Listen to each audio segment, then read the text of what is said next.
Indian Prime Minister Narendra Modi's government didn't foresee the outrage against a new citizenship law, and it's now scrambling to do damage control. And that's according to members of the ruling Bharatiya Janata Party, or BJP.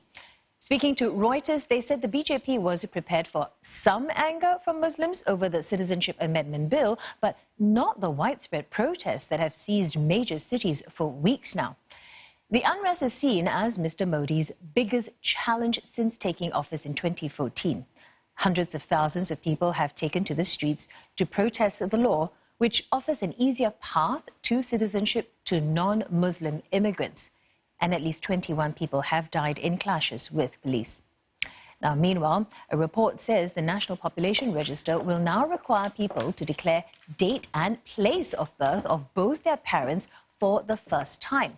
Critics say this can be used by the government to weed out people deemed to be non-citizens in rolling out the Citizenship Amendment Act. Now let's cross over to Ishan Garg in New Delhi for more on this. So Ishan, is the Modi government taking any new steps to try and quell the unrest? The Modi government so far is talking about organizing a number of outreach programs, setting up about 200 odd camps just in the state of New Delhi to try and reach out to the people and make them understand, because the government's position so far has been that the people who are protesting against the law, A, either clearly do not understand the law, or B, they are being manipulated by the opposition parties who are kind of working behind the curtains with the protesters. When the Prime Minister addressed this rally on Sunday in New Delhi, there was some hope that the protesters would then calm down, because he talked about the National Register of Citizens, and he said that it will not be implemented. And he also said that the Bharatiya Janata Party, the BJP, has never came out with any law which was based on religion. So there was a bit of hope that this will happen, but it did not. And on the contrary, the protests have intensified in the past 2 days. Now, but the government is trying to reach out to its party workers and also a number of smaller ministers in the states to try and connect with the people and try to make them understand what they really mean by this Citizenship Amendment law, which they say is they are trying to save the persecuted minorities in neighboring countries.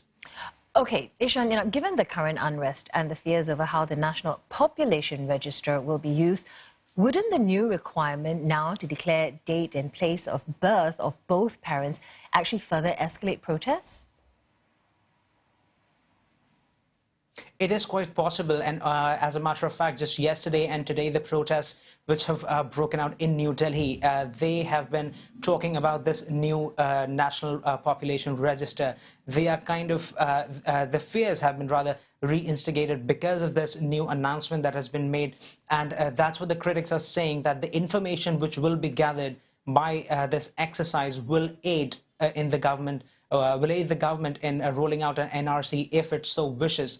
Now, the government has said that the aim for this National Population Register is to formulate policies. It's to have a head count of people. It's to have a more in-depth understanding of the demographics of the country so that it can formulate better policies. But the critics are saying that this is going to be just one step towards the National Register of Citizens. And because of some of the information that has that's been planned to be obtained from the citizens, it really puts the government into a rather precarious position, because on one hand you have the Prime Minister Narendra Modi saying that no exercise like the NRC will be conducted, but also the Home Minister had previously claimed that it's going to be a key proposal of the BJP. So only time will tell what will happen, but so far the NPR is registered to go ahead in April.